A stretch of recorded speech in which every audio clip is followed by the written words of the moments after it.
Joe Gibbs Racing swaps out part of Christopher Bell's pit crew with part of Bubba Wallace's pit crew, and Dale Earnhardt Jr. sounds off on Noah Gragson's incident this past Saturday.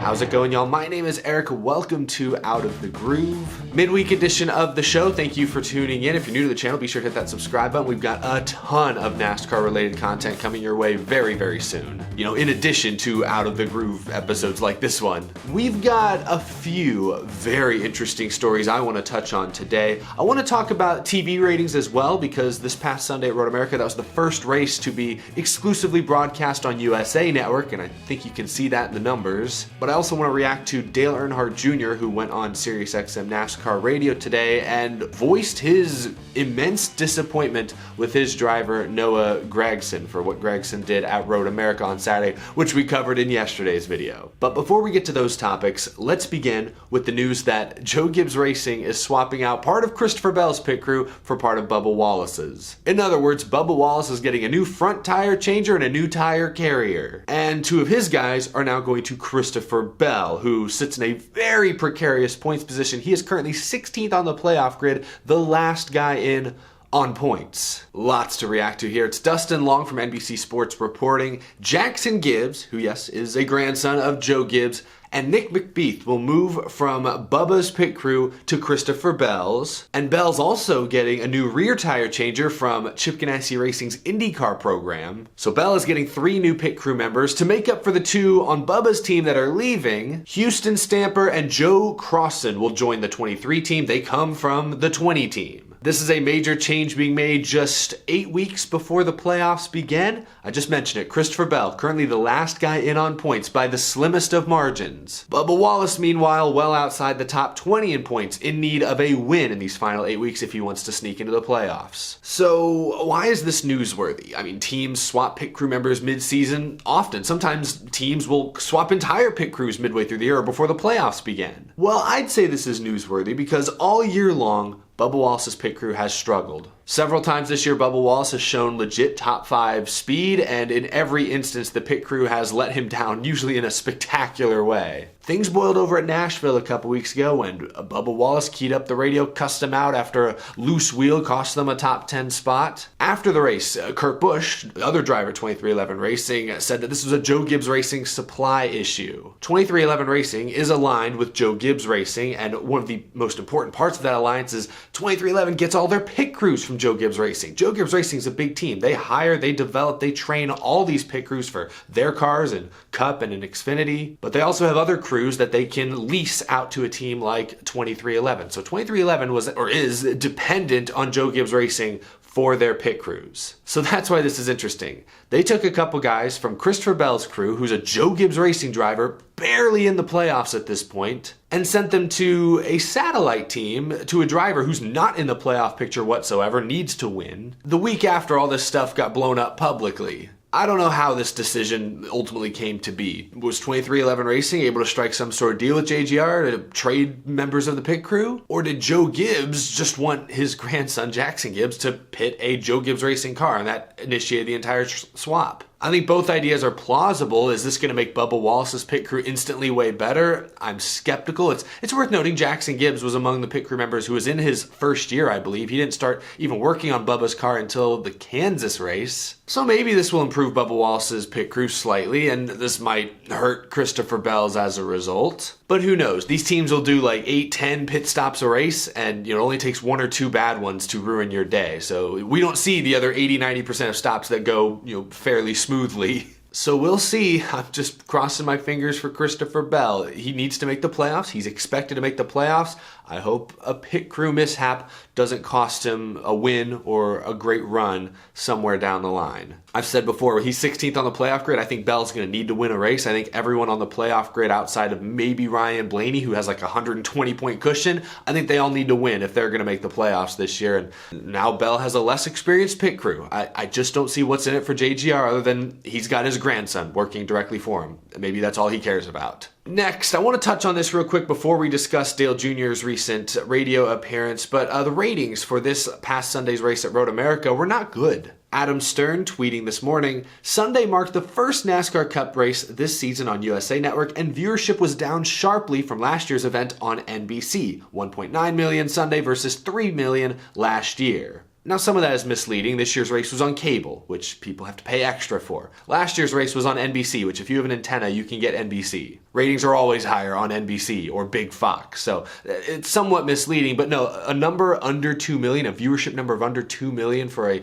holiday weekend, a still fairly fresh event, and only the second race now of NBC's portion of the schedule, that's not a good number. Anyone who tries to say it is really grasping at straws or is looking at some serious underlying data that I don't think tells the full story. It's disappointing, but I don't think it's anything to panic about. It just goes back to what I talked about on Sunday, is that NBC needs to do a better job distributing these races or promoting the distribution of these races. Because like I said, fans thought that this race was on Peacock as well. It wasn't. You had to have cable. You had to have USA Network to either log in and stream on the NBC Sports app or watch from your cable box on your TV at home. Whereas the previous weekend's race, which was rain delayed and hurt viewership, which I think is going to carry over to this week, that race was on big NBC and Peacock. I don't know, just you need more consistency week to week. Fans don't want to have to channel chase to find NASCAR every Sunday. Hardcore fans will usually be able to find it, but the more casual viewer or the viewer who doesn't watch every single race and maybe missed the switch to NBC mid-season, they're having to click around. They may tune out before they ever get a chance to tune in. NBC needs to make it where NASCAR fans aren't chasing their sport, their product, every single week. I hope this is a small wake-up call to them. Again, I'm not going to overreact because 1.9 million viewers, that's not far off of like the 2.1, 2.2 million viewers that races on NBCSN averaged last year. But it's low enough to be concerned and to hopefully get NBC's attention. Lastly, I know we talked all about Noah Gragson and his incident with Sage Karam. We talked about that yesterday, and I gave you guys my thoughts. I thought Gragson crossed the line, and this is where I think NASCAR should consider stepping in and issue maybe not a major penalty, but like a tail end of the longest line or a one-lap penalty. I thought Gregson's retaliation against Sage Karam went too far and was reckless and careless and not in consideration of the other drivers and cars around him. I was disappointed with Noah Gragson, and I was clearly not alone. His own team owner, his own boss, Dale Earnhardt Jr., went on SiriusXM NASCAR radio this morning and didn't hold back. I'm going to play you some of the clip that they posted, but I've actually heard some of the other and read some of the other quotes from it. He was clearly very disappointed with Noah Gragson. Here's some of what Dale Earnhardt Jr. said. I was shocked, to be honest with you, when I saw Noah make that decision. I was just completely shocked and in a bit of a disbelief that not only made that choice, but that it created such an accident, and got so many other guys involved, and so that was kind of, I don't know, that was tough to watch. Kind of surprised that NASCAR didn't penalize him.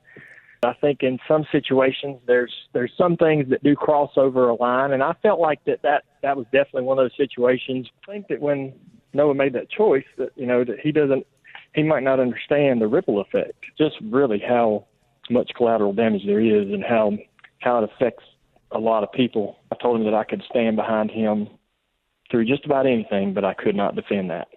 That's a difficult position for me or anybody to be in. It's that last line there towards the end that really stands out to me, that hits the hardest to me. Dale Earnhardt Jr. and his sister Kelly and everyone at JRM have largely supported Noah Gragson these past few years despite many on and off track antics. They've put up with a lot from Noah Gragson the last few years, but this instance, as Dale Jr. said, was one he could not defend. Honestly, very refreshing, very interesting to hear an influential figure in the sport, obviously, but also an influential team owner be so candid about something one of his drivers did. Like, admit that, hey, it was wrong, we didn't like it, we're dealing with it internally. It's so different from Justin Marks when Josh Chastain had his race at the Gateway where he was upset with himself. He drove through a bunch of people, made a bunch of enemies, and Justin Marks said, no, we're going to defend that guy. He didn't do anything wrong. He's never done anything wrong. That's our boy. Dale Earnhardt Jr. here striking a complete opposite tone with his driver Noah Gragson, and that tells you, I think, all the differences you need to know. Justin Marks and Trackhouse are locked into Ross Chastain for the long term. I think he's going to be one of the drivers that hopefully takes them to the promised land one day. They believe it. I think Chastain believes it. And Justin Marks is fostering that relationship so that it never deteriorates and they can hopefully just build towards that goal. Dale Earnhardt Jr., He's an Xfinity Series team owner. This is naturally kind of a stopgap series for a lot of these younger drivers, like a Noah Gragson, who has his eyes set on Cup Series racing and has already made some Cup Series starts this year for a completely different team, Colleague. I'm sure Gragson feels supported by Dale Earnhardt Jr., and he knows that Jr. will defend him, 99% of the time. But I think both Dale Earnhardt Jr. and Noah Gragson know that this may not be a long-term pairing. Like, Junior Motorsports, I know they want to go into the Cup Series, but it's probably not going to happen next year. Maybe it happens a year or two after that, but if it does, I don't see Noah Gragson being the first guy they tap for that full-time seat. If JRM was committed to Noah Gragson for the next 5 years, they knew that they needed him to help grow their program, whether that's Xfinity or Cup, I think Dale Earnhardt Jr. would have been a little more bullish in defending Noah Gragson. But I think because it's the Xfinity Series and because Gragson's kind of on a year-to-year contract, it feels like every single season, I think Dale Earnhardt Jr. is hesitant to do some of that. I just think it's interesting to compare Jr.'s reaction to Justin Marks' reaction. Now, it's probably just different personalities. Justin Marks is very bold, very outspoken, and Jr. is as well, but Jr. has to toe that line from time to time, so maybe it's just a difference in personalities. I'm reading too much into it, but